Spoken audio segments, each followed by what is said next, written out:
Assalamualaikum warahmatullahi wabarakatuh. Hai guys, welcome to my channel.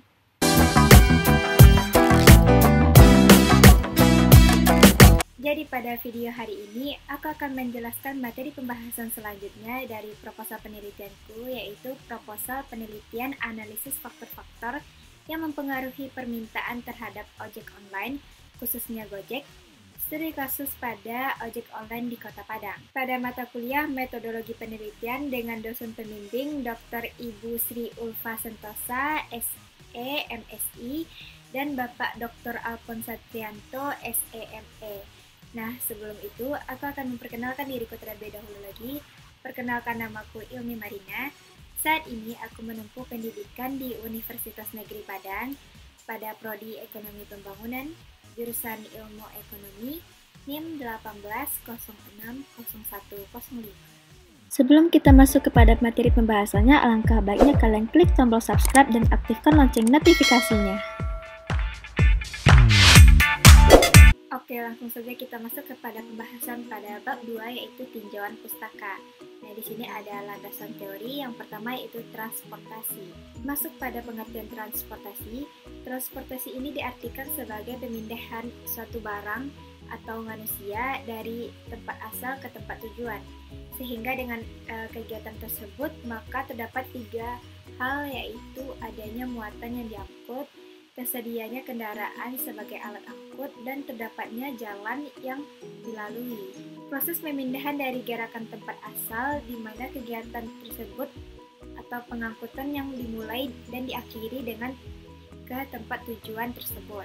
Untuk itu, dengan adanya pemindahan barang dan manusia tersebut, maka transportasi ini merupakan salah satu faktor yang dapat menunjang kegiatan ekonomi atau dan juga dapat menunjang pemberi jasa bagi perkembangan ekonomi. Pengertian lainnya yang mengemukakan bahwa transportasi adalah pemindahan manusia atau barang dari satu tempat ke tempat yang lain dalam waktu tertentu dengan menggunakan sebuah kendaraan yang digerakkan oleh manusia, hewan, ataupun mesin. Dalam Hamidah atau menurut Hamidah pada tahun 2017 mengungkapkan bahwa transportasi ini berasal dari kata Latin, yaitu transporter, yang mana trans itu memiliki arti seberang atau sebelah lain, sedangkan porter yaitu berarti mengangkut atau membawa. Jadi transportasi ini berarti bahwa mengangkut atau membawa sesuatu ke sebelah lain atau dari satu tempat ke tempat lain. Dengan demikian, transportasi ini adalah sebagai usaha dalam suatu kegiatan yang mengangkut atau membawa barang atau penumpang dari satu tempat ke tempat lain. Nah, berikut ini ada beberapa pengertian transportasi menurut beberapa para ahli. Yang pertama itu menurut Morlock pada tahun 1978. Transportasi ini didefinisikan sebagai satu kegiatan memindahkan atau mengangkut sesuatu dari suatu tempat ke tempat yang lain. Yang kedua yaitu menurut Bowersock pada tahun 1981. Transportasi ini adalah pemindahan barang atau penumpang dari satu tempat ke tempat lain, di mana produk yang dipindahkan ke tempat tujuan yang dibutuhkan. Secara umum, transportasi ini adalah suatu kegiatan yang memindahkan sesuatu barang dari satu tempat ke tempat lain, baik dengan atau tanpa adanya sasaran. Nah, menurut para ahli yang ketiga yaitu Steinbrink pada tahun 1974. Transportasi ini adalah pemindahan orang atau barang dengan menggunakan alat atau kendaraan dari tempat-tempat yang terpisah secara geografis. Dan yang keempat yaitu menurut Papa Costas pada tahun 1987. Transportasi ini didefinisikan sebagai suatu sistem yang terdiri dari fasilitas tertentu beserta arus dan sistem kontrail yang memungkinkan orang atau barang dapat berpindah dari satu tempat ke tempat lainnya secara efisien dalam setiap waktu untuk mendukung aktivitas manusia. Selanjutnya kita akan masuk kepada ojek online, khususnya Gojek. Nah, di sini aku akan menjelaskan pengertian ojek. Menurut Anor pada tahun 2016, didefinisikan ojek menurut Kamus Besar Indonesia atau KBBI adalah sepeda motor ditambangkan dengan cara memboncengkan penumpang yang menyewanya. Ojek merupakan sarana transportasi darat yang menggunakan kendaraan roda 2 dengan berplat hitam untuk mengangkut penumpang dari satu tujuan ke tempat tujuan lainnya, kemudian menarik bayaran. Nah, ojek sepeda motor ini telah menjadi alternatif angkutan bagi sebagian masyarakat karena fleksibilitas dalam kegiatannya. Bisa menjangkau tempat yang tidak dilalui angkutan umum seperti angkutan kota yaitu bus, angkot, ataupun jenis angkutan umum yang beroda 4. Secara de facto, keberadaan ojek sepeda motor ini dianggap sangat membantu masyarakat dalam memecahkan kendala terhadap tersedianya angkutan umum sebagai angkutan alternatif. Namun secara de jure, keberadaan ojek sepeda motor ini dianggap bermasalah dalam hal legalitas karena secara normatif tidak memiliki hukum yang mengatur ojek sepeda motor yang secara jelas. Nah, pada dasarnya keberadaan ojek sepeda motor sebagai kendaraan bermotor roda 2 ini memiliki keunggulan dan keunikan tersendiri, mengingat ojek bisa memberikan layanan door or door atau dari pintu ke pintu yang dapat menjangkau lokasi sulit seperti lorong-lorong dan jalan sempit atau mampu melewati kemacetan. Namun, ojek sepeda motor ini dikatakan angkutan umum ilegal karena belum adanya aturan yang mengatur secara khusus mengenai ojek sepeda motor di dalam undang-undang. Keberadaan ojek sepeda motor sendiri bisa dikatakan sangat dibutuhkan oleh masyarakat. Ojek sepeda motor dikatakan sebagai angkutan orang dengan kendaraan bermotor beroda 2, tidak diatur secara khusus mengenai sepeda motor sebagai angkutan kendaraan bermotor umum karena adanya beberapa permasalahan dalam administrasi pendaftaran ojek sebagai kendaraan bermotor umum di Dinas Perhubungan. Nah, setelah kita membahas tentang ojek tadi, selanjutnya kita akan masuk kepada pembahasan yaitu tentang ojek online. Nah, pengertian ojek online. Transportasi ojek online ini merupakan angkutan umum yang sedang banyak diminati oleh masyarakat. Ojek online ini tetap menggunakan sepeda motor sebagai sarana pengangkutan. Ojek online kini banyak diminati karena telah berkembang dan berinovasi dengan kemajuan teknologi. Ojek online merupakan sepeda motor yang dapat dipesan menggunakan teknologi internet dengan menggunakan aplikasi pada telepon genggam. Hal ini dapat memudahkan pengguna jasa untuk memanggil pengemudi ojek online. Tidak hanya mengantarkan orang, ojek online dapat mengantar jemput barang sesuai pesanan atau pembeli makanan kemudian diantarkan kembali pada pelanggan ojek online. Hal ini tentu membuat masyarakat Kota Padang dengan banyaknya aktivitas yang padat dan tingkat kemacetan yang sangat tinggi, kini ojek online hadir dan dapat membantu masyarakat dalam melakukan padatnya aktivitas sehari-hari dengan menggunakan teknologi yang semakin canggih dan terus berkembang dan berinovasi. Aplikasi yang digunakan untuk memesan ojek online ini telah dilengkapi dengan jarak antara lokasi penjemputan dan tujuan, lama pengemudi menuju lokasi penjemputan, dan lama pengemudi mengantarkan ke lokasi tujuan, serta tarif dan nama pengguna ojek tersebut sudah tertera pada aplikasi karena identitas pengguna dapat diketahui secara langsung dan pasti karena sebelum bergabung dengan perusahaan, para pengemudi ini telah mengisi daftar identitas untuk dilampirkan agar tidak terjadi hal-hal yang tidak diinginkan. Nah, dari kemunculan dan maraknya armada transportasi ini dipelopori oleh Gojek yang diberi nama yaitu GoRide, tepatnya pada tahun 2010. Pelopor sekaligus pendiri dari Gojek ini yaitu Nadiem Karim melihat bahwa solusi untuk membenahi layanan transportasi di Jakarta sangat diperlukan. Permasalahan yang terlihat bukan hanya kemacetan, melainkan juga tarif ojek yang tidak wajar mahalnya. Ide dari bisnis ini juga berasal dari kompetisi wirausahawan muda Indonesia dan Global Entrepreneurship Program Indonesia. Nah, dari program tersebut, ide ini kemudian muncul dan direalisasikan menjadi sebuah startup yang berbasis teknologi untuk operasionalnya. Selanjutnya muncul Grab Taxi di Indonesia pada tahun 2014. Awalnya Grab Taxi ini hanya sebagai penyedia platform yang menghubungkan taksi offline dengan konsumen. Namun melihat potensi pasar dari transportasi motor dan mobil, bukan taksi, Grab kemudian mengembangkan ranah bisnisnya dengan memberi nama Grab Bike untuk ojek motornya. Pada saat itu, Grab merupakan pesaing kuat dari Gojek. Namun, dilihat pada saat ini ini, khususnya Kota Padang, pengguna Grab lebih sedikit dibandingkan Gojek. Jadi bisa dilihat pada situasi di Kota Padang saat ini, lebih banyak penggunaan Gojek dibandingkan dengan Grab. Selain Gojek dan Grab, ada juga Uber yang menuai kontroversi sejak awal kemunculannya. Saat ini di Kota Padang telah hadir ojek online baru yaitu Maxim. Nah, jadi persaingan antara Grab, Gojek itu dikalahkan oleh si Gojek. Sedangkan saat ini muncul Maxim, dua-duanya sama unggul dan saling bersaing. Tetapi di Kota Padang pada saat ini, semenjak kemunculan Maxim, lebih banyak masyarakat yang memilih untuk menggunakan Maxim dibandingkan Gojek.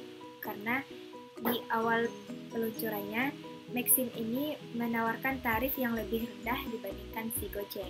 Nah, untuk kenal lebih dekat, kita akan membahas tentang profil perusahaan atau company profile dari si Gojek ini. Nah, perusahaan Gojek merupakan aplikasi Smart City yang dinilai membantu pengguna transportasi publik. Keberadaan Gojek pada saat itu sangat didukung penuh oleh Gubernur DKI Jakarta yaitu Basuki Cahayapurnama dan Presiden Direktur PT Transjakarta. Founder sekaligus CEO Gojek Indonesia yaitu Nadiem Karim menyatakan sejak diluncurkannya pada Januari 2015, jumlah pengemudi Gojek selalu bertambah setiap tahunnya. Jadi, dengan hadirnya Gojek ini dapat menuai peluang bagi para pengangguran yang ingin mencari pekerjaan. Gojek sendiri memiliki visi dan misinya, yaitu pada visi membantu memperbaiki struktur transportasi di Indonesia, memberikan kemudahan bagi masyarakat, dan melaksanakan pekerjaan sehari-hari seperti pengiriman dokumen, belanja harian, dengan menggunakan layanan fasilitas kurir serta turut mensejahterakan kehidupan tukang ojek. Nah, pada misinya yaitu memberikan layanan prima dan solusi yang bernilai tambah kepada konsumen. Membuka lapangan pekerjaan selebar-lebarnya bagi masyarakat Indonesia, khususnya masyarakat Sumatera Barat, serta meningkatkan kepedulian dan rasa tanggung jawab terhadap lingkungan dan sosial. Jadi, Gojek tidak hanya memberikan pelayanan dalam transportasi angkutan orang saja, tetapi uniknya perusahaan ini memiliki pelayanan lainnya yang ada pada aplikasi atau fitur-fitur yang ditawarkan di aplikasi Gojek ini. Urutan fitur yang pertama, fitur yang paling populer, yang paling banyak dipesan yaitu GoRide.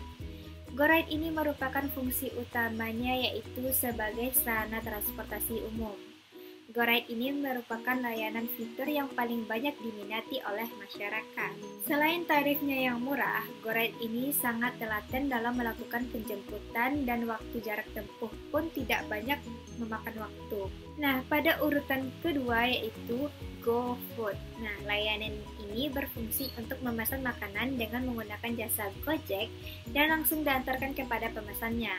Bagi masyarakat, khususnya kalangan yang sibuk atau bagi kaum yang mageran untuk masak, khususnya ibu-ibu yang malas memasak, fitur ini sangat cocok untuk digunakan.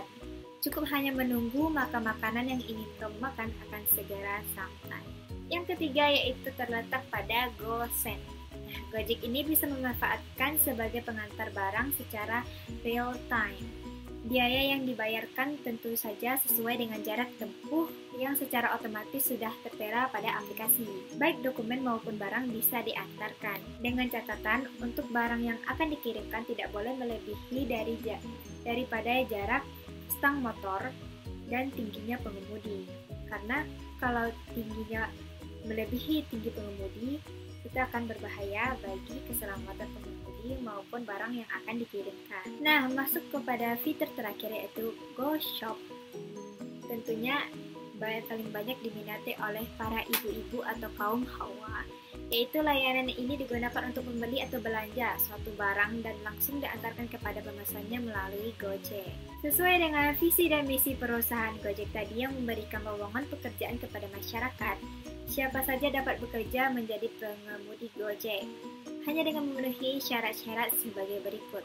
Yang pertama dan yang paling utama ini tentunya memiliki sepeda motor pribadi dengan tahun pembuatan minimal tahun 2011, memiliki KTP yang masih berlaku, memiliki SIM yang masih berlaku, surat kelengkapan motor masih lengkap atau STNK masih berlaku, memiliki SKCK asli atau legalisir yang masih berlaku, mampu bekerja 10 jam sehari dan 5 hari dalam seminggu. Diutamakan yang berusia di bawah 35 tahun ke atas, memiliki RAM HP minimal 1 GB, dan layar HP minimal 5 inci. Oke, selanjutnya kita akan membahas tentang teori permintaan. Banyak teori-teori yang membahas tentang teori permintaan, karena permintaan ini sangat mempengaruhi jumlah output yang dihasilkan ketika harga bersifat kaku. Karena permintaan ini dapat mempengaruhi perekonomian dalam jangka pendek, para ahli ekonom mempelajari bahwa permintaan dan faktor-faktor yang mempengaruhi permintaan yang berguna dalam menstabilkan perekonomian jangka pendek. Sifat barang antara suatu barang dengan harganya dalam hukum permintaan bersifat berkebalikan atau bertolak belakang atau sering disebut dengan negatif. Artinya, jika suatu barang naik, maka permintaan terhadap barang tersebut akan berkurang.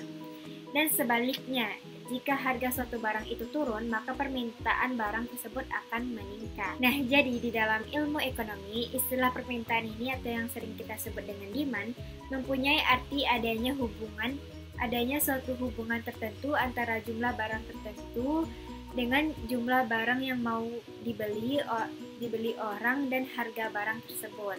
Menurut Gilarso pada tahun 2001, hal-hal yang berhubungan dengan permintaan adalah pertama, yaitu kemauan dan kemampuan untuk membeli suatu barang. Kemauan dan kemampuan ini tentu saja tidak cukup untuk membeli suatu barang, harus disertai dengan adanya keinginan dan kemampuan untuk membeli barang tersebut dan didukung dengan uang yang cukup untuk membayarkan harga barang tersebut. Hukum permintaan adalah harga dan kuantitas yang diminta, ceteris paribus, memiliki hubungan yang terbalik menurut Miller dan Wiener pada tahun 2000. Apabila harga mengalami kenaikan, maka kuantitas yang diminta oleh konsumen akan turun. Demikian pula dengan sebaliknya. Berikut adapun faktor-faktor yang mempengaruhi permintaan. Nah, di samping faktor harga, terdapat faktor-faktor lain yang mempengaruhi suatu permintaan barang sehingga mempengaruhi fluktuasi permintaan barang tersebut. Nah, faktor-faktornya ini adalah yang pertama yaitu harga barang itu sendiri. Yang kedua yaitu adalah harga barang lain. Faktor yang ketiga yaitu selera dan kebiasaan. Faktor yang keempat yaitu perkiraan harga di masa yang akan datang. Pada faktor yang kelima yaitu distribusi pendapatan. Faktor yang keenam yaitu usaha produsen untuk meningkatkan penjualannya. Pembahasan selanjutnya yaitu pada permintaan jasa. Nah, permintaan akan transportasi baru akan ada apabila ada faktor-faktor yang mendorongnya. Permintaan jasa transportasi tidak berdiri sendiri, melainkan tersembunyi di balik kepentingan yang lain. Permintaan akan jasa angkutan baru akan timbul apabila ada hal-hal di balik permintaan itu. Misalnya, keinginan untuk rekreasi, keinginan untuk pergi ke sekolah, atau keinginan untuk berbelanja, dan beberapa keinginan yang lainnya. Permintaan dan pemulihan pemakaian jasa angkutan akan jenis transportasi sangat ditentukan oleh beberapa faktor. Yang pertama yaitu sifat-sifat dari muatan. Yang kedua yaitu biaya transportasi. Yang ketiga yaitu tarif. Yang keempat yaitu pendapatan jasa pemakaian angkutan. Yang kelima yaitu kemacetan angkutan. Yang keenam yaitu kualitas pelayanan. Selanjutnya kita akan masuk pada teori tarif. Tarif atau harga adalah jumlah semua nilai yang diberikan oleh pelanggan untuk mendapatkan keuntungan dari memiliki atau menggunakan suatu produk atau jasa. Menurut Basu Swasta, pada tahun 2015, harga atau tarif adalah jumlah uang yang dibutuhkan untuk mendapatkan sejumlah kombinasi dari barang beserta pelayanannya. Sedangkan menurut Jiptono pada tahun 2015, tarif atau harga adalah satuan moneter atau ukuran lainnya termasuk barang dan jasa lainnya yang ditukarkan agar memperoleh hak kepemilikan atau pengguna suatu barang atau jasa. Nah, berdasarkan beberapa pengertian di atas, maka dapat disimpulkan bahwa harga atau tarif merupakan keseluruhan nilai suatu barang maupun jasa yang diberikan dalam bentuk uang. Sedangkan pengertian tarif atau harga ini adalah senilaian uang yang harus dibayarkan konsumen kepada penjual untuk mendapatkan barang atau jasa yang diinginkan oleh si pembeli. Oleh sebab itu, tarif atau harga ini pada umumnya ditentukan oleh penjual atau pemilik jasa. Akan tetapi, dalam seni jual beli, pembeli atau konsumen dapat menawarkan harga tersebut. Nah, hal ini terjadi apabila jika sudah mencapai kesepakatan antara penjual dan pembeli, barulah menjadi transaksi. Nah, adapun pengaruh tarif terhadap permintaan. Pada dasarnya, pengaruh tarif atau harga pada suatu permintaan sesuai dari hukum permintaan sendiri, yaitu yang menyebutkan bahwasanya hukum permintaan adalah hukum yang menjelaskan tentang adanya hubungan yang bersifat negatif antara tingkat harga dengan jumlah barang yang diminta. Apabila harga naik, maka jumlah barang yang diminta akan sedikit. Dan apabila harga rendah, maka jumlah barang yang akan diminta itu meningkat. Selanjutnya yaitu pada promosi. Nah, promosi ini merupakan suatu kegiatan yang paling terpenting dalam suatu penjualan, yang berperan aktif dalam memperkenalkan, memberitahukan, dan mengingatkan kembali untuk manfaat dari suatu produk atau jasa agar mendorong konsumen untuk membeli produk atau jasa yang dipromosikan tersebut. Nah, pada teori promosi ini, menurut pendapat Sista Nigrum pada tahun 2002, promosi ialah suatu upaya atau kegiatan perusahaan untuk mempengaruhi konsumen aktual maupun konsumen potensial agar mereka mau melakukan pembelian terhadap produk yang ditawarkan saat ini maupun di masa yang akan datang. Sedangkan menurut Rambat Lopiodi pada tahun 2006, promosi merupakan salah satu variabel dalam bauran pemasaran yang sangat penting dilaksanakan oleh perusahaan dalam memasarkan produk atau jasanya.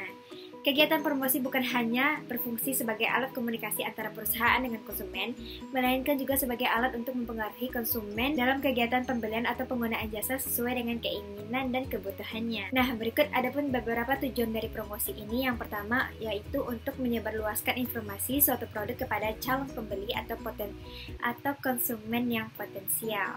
Yang kedua yaitu untuk menaikkan penjualan serta laba dan keuntungan. Yang ketiga yaitu untuk membedakan dan mengumpulkan produknya dibandingkan dengan produk kompetitor. Dan yang keempat yaitu untuk membentuk citra produk di mata konsumen sesuai dengan yang diinginkan. Selanjutnya itu bagaimanakah promosi terhadap suatu permintaan khususnya Gojek ini. Pada promosi yang diberikan Gojek adalah berupa pemberian suatu harga yang lebih murah bila membayarkan dengan menggunakan GoPay ataupun deposit money dibandingkan dengan membayar dengan menggunakan uang tunai atau cash. Selanjutnya yaitu pada teori pelayanan atau keamanan dan kenyamanan. Pada teori pelayanan menurut Superland pada tahun 2005, pelayanan ialah sebuah usaha yang diberikan atau memberikan bantuan ataupun pertolongan pada orang lain, baik berupa materi maupun juga non-materi, agar orang tersebut bisa mengatasi masalahnya itu sendiri. Berbeda dengan Supranto pada tahun 2006 yang menjelaskan bahwa pelayanan atau jasa merupakan kinerja penampilan yang tidak terwujud dan cepat hilang, lebih dapat dirasakan daripada dimiliki, serta pelanggan lebih dapat berpartisipasi aktif dalam proses mengkonsumsi jasa tersebut. Nah, bagaimana sih pengaruh pelayanan terhadap permintaan? Pelayanan diartikan sebagai suatu usaha untuk membantu menyiapkan atau mengurus apa yang diperlukan orang lain yang bertujuan agar pelanggan atau konsumen dapat merasakan kepuasan dari suatu barang atau jasa tersebut yang diberikan oleh perusahaan. Pelayanan yang di sini yang dimaksudkan adalah pelayanan yang diberikan oleh transportasi ojek online. Contohnya, konsumen tidak harus berjalan jauh ke terminal ataupun halte ataupun pangkalan ojek untuk mendapatkan kendaraan yang ingin digunakan untuk sampai kepada tempat tujuan. Kamu cukup hanya dengan mengunduh aplikasi, kini konsumen dapat dijemput langsung ke rumah dan diantarkan ke tempat tujuan sesuai dengan yang diinginkan konsumen di saat menuliskan alamat tempat konsumen dijemput dan tujuan konsumen tersebut. Nah, berikut ada pun beberapa penelitian terdahulu. Yang pertama yaitu menurut Ahmad Mutakhir, yaitu analisis faktor-faktor yang mempengaruhi permintaan jasa angkutan kota di Kabupaten Pangkep.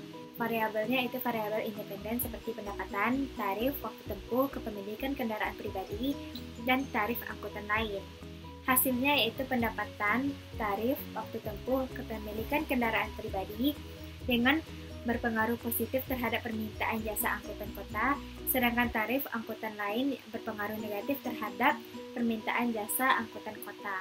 Yang kedua yaitu Fauzi Alfia Umar pada tahun 2018, yaitu faktor-faktor yang mempengaruhi permintaan angkutan umum.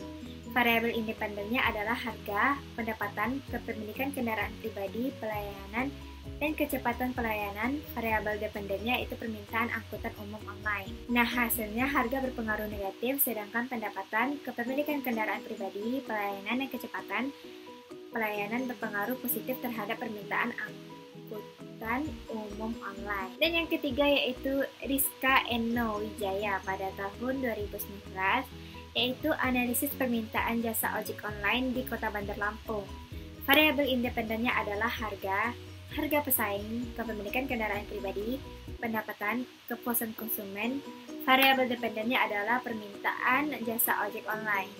Hasilnya adalah harga, harga pesaing, kepuasan konsumen berpengaruh positif dan signifikan, sedangkan kepemilikan kendaraan pribadi dan pendapatan berpengaruh positif dan tidak signifikan. Berikut pada kerangka konseptual, pada variabel X yaitu ada tarif, promosi, pelayanan yaitu berupa keamanan dan kenyamanan.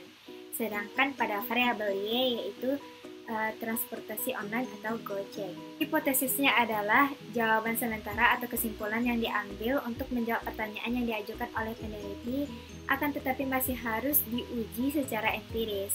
Maka akan diajukan hipotesis sebagai berikut. Yang pertama yaitu diduga tarif berpengaruh negatif terhadap permintaan jasa transportasi ojek online atau online Gojek. Yang kedua yaitu diduga promosi berpengaruh positif terhadap permintaan jasa transportasi ojek online atau online Gojek. Yang ketiga yaitu diduga pelayanan berpengaruh positif terhadap permintaan jasa transportasi online Gojek atau ojek online. Baiklah, sekian dulu pembahasan bab 2 yang dapat saya sampaikan. Apabila ada kesalahan kata atau kekurangan yang lainnya, mohon dimaafkan. Wabillahi taufiq wal hidayah. Assalamualaikum warahmatullahi wabarakatuh.